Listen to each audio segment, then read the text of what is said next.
is what I call home. A picture I cannot visualize, but still can see the land of snow very bow. I'm trying to act carefree, but I know it's like trying to swing on a dead tree. It is a catastrophe, yet so gracefully enters the idea of Tibet being free. Tibet is my homeland, my home. I've never seen with my eyes, but always do in my dreams. So, where is home?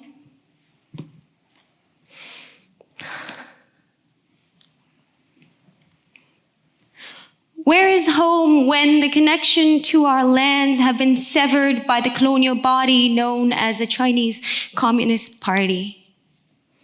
In 1949, the Chinese troops marched into our country that led to the annexation of our lands, forcing thousands and thousands of our people to take on the treacherous journey where many did not survive, where many had to bury their loved ones on the way.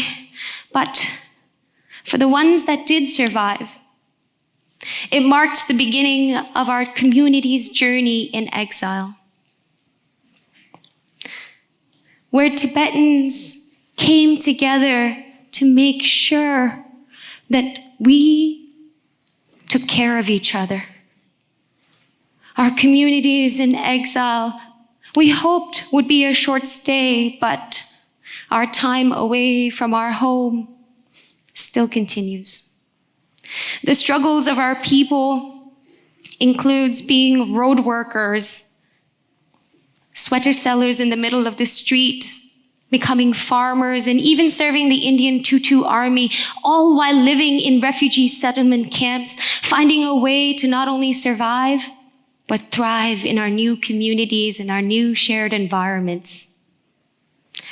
All of this was possible because of the visionary leadership of His Holiness, the Dalai Lama, and our ancestors, who together worked so hard to build a democratic government in exile, known as the CTA, the Central Tibetan Administration that is governed by its constitution and held together by three pillars: the judiciary, the legislature, and the executive kasha.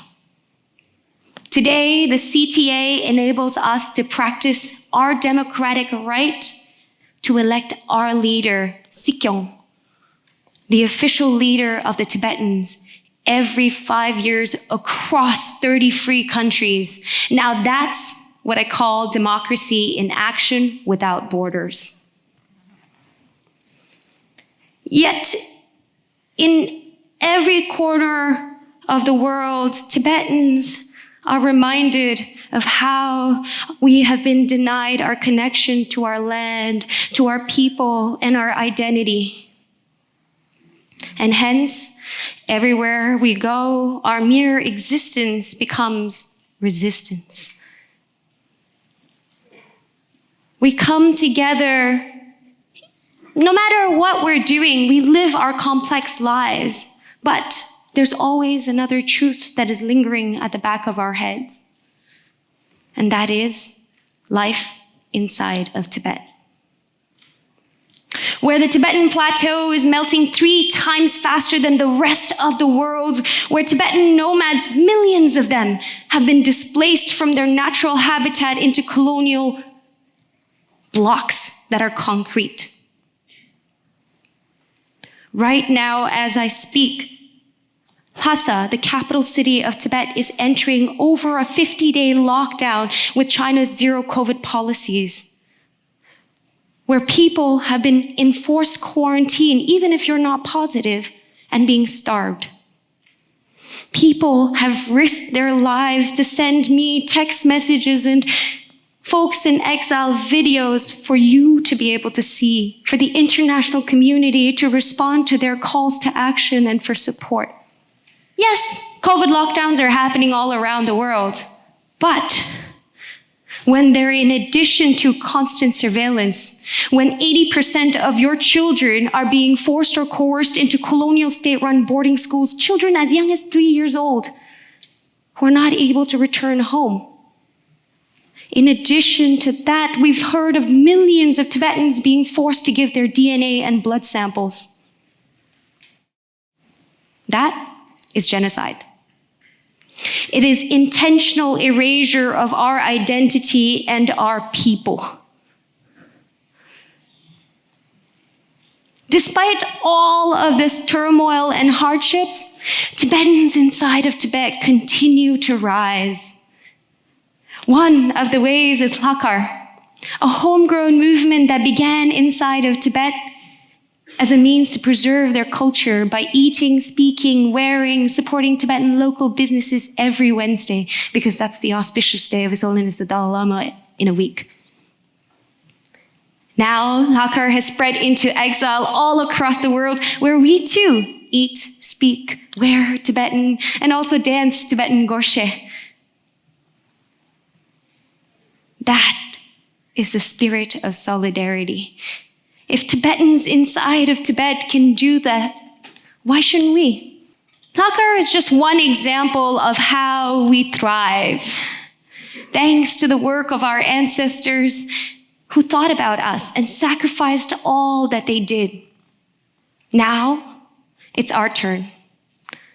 It's our turn to think and build for the next generations to come, to pass on the baton to the next champions of change. I come from 3 generations of statelessness, but I stand here in front of you all with the spirit of my ancestors and the spirit of Tibetans inside of Tibet to tell you I'm currently running for office in Toronto, running to become the next city councillor of Parkdale High Park.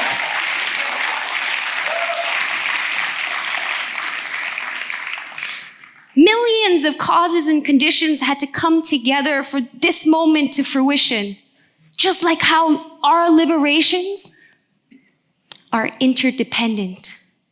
We live in an interconnected world where there are 89 million people or more that have been forcibly displaced in this world, and that number is only bound to rise because of climate change. Just take a second and think about the loss. How many are going to be severed from their lands and their people? We must come together and strive for a better future, because thriving is only possible when we come together in collaboration and coalitions to fight for our collective liberation. It is us who come together to make sure that we are showing up, calling on each other to show up. So show up for Tibet. Call for 1, open and unfettered access to Tibet. 2, independent investigation of millions of Tibetans that have been forced to give their DNA and blood samples. 3, demand the closure of the colonial state-run boarding schools now. So, where is home? There's a Tibetan saying, home is where you are happy. And whoever is kind to you are like your parents. I've come to learn that my home is not just the picture I visualized of Tibet. It's where my parents, my teachers, and mentors are. It's also Parkdale High Park. It's also on this stage right here with you all, with our shared humanity, where we unite in our struggles to fight for our homes, wherever that may be, and where every single one of us is free. Pögyalo.